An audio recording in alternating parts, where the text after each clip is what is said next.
CUSAT alumni അസോസിയേഷന്റെ നുണക്കഥകൾ പൊളിയുന്നു. Cochin university BTech alumni association ദുബായിലെ പാകിസ്ഥാൻ അസോസിയേഷൻ ഹാളിൽ സംഘടിപ്പിച്ച പരിപാടിയിൽ പങ്കെടുത്തത് ക്ഷണിച്ചിട്ടാണെന്ന് പാക് മുൻ ക്രിക്കറ്റർ ഷാഹിദ് അഫ്രീദി. യുഎഇയിലെ പ്രമുഖ ദിനപത്രമായ ഖലീജ് ടൈംസിലാണ് അഫ്രീദിയുടെ പ്രതികരണം ഉണ്ടായത്. ഇന്ത്യ വിരുദ്ധത പറയുകയും ഓപ്പറേഷൻ സിന്ദൂറിനെ കളിയാക്കുകയും ചെയ്ത പാക് ക്രിക്കറ്റ് താരം ഷാഹിദ് അഫ്രീദിയെയും ഉമർ ഗുല്ലിനെയും കൊച്ചിൻ യൂണിവേഴ്സിറ്റി ബിടെക് അലൂമിനി അസോസിയേഷന്റെ പരിപാടിയിൽ പങ്കെടുപ്പിച്ചത് വലിയ വിവാദമായിരുന്നു.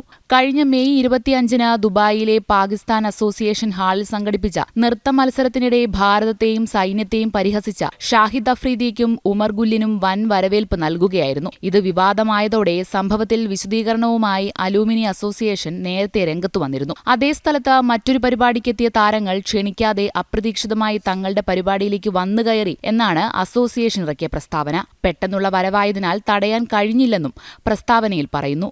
എന്നാൽ കഴിഞ്ഞ ദിവസം ഖലീജ് ടൈംസിന് നൽകിയ അഭിമുഖത്തിൽ സംഘാടകരിൽ ചിലർ വേദിയിലേക്ക് കൂട്ടിക്കൊണ്ടു പോവുകയായിരുന്നു എന്നാണ് ഷാഹിദ് അഫ്രീദി വ്യക്തമാക്കുന്നത്. തന്നെയും ഉമർ ഗുല്ലിനെയും കണ്ടപ്പോൾ സംഘാടകർ വേദിയിലേക്ക് ക്ഷണിക്കുകയായിരുന്നുവെന്നും അഫ്രീദി പറഞ്ഞു. പാകിസ്ഥാൻ അസോസിയേഷൻ സമൂഹമാധ്യമങ്ങളിൽ പങ്കുവച്ച ചിത്രങ്ങൾ ഇത് ശരിവയ്ക്കുന്നുണ്ട്.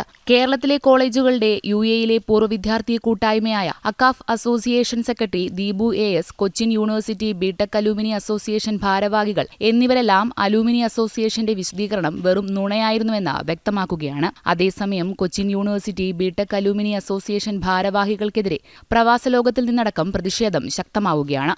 ഇതിനു പിന്നാലെ ഗൂഢാലോചന പുറത്തുകൊണ്ടുവരണമെന്നാണ് ഇവരുടെ ആവശ്യം. ജനം, ദുബായ്.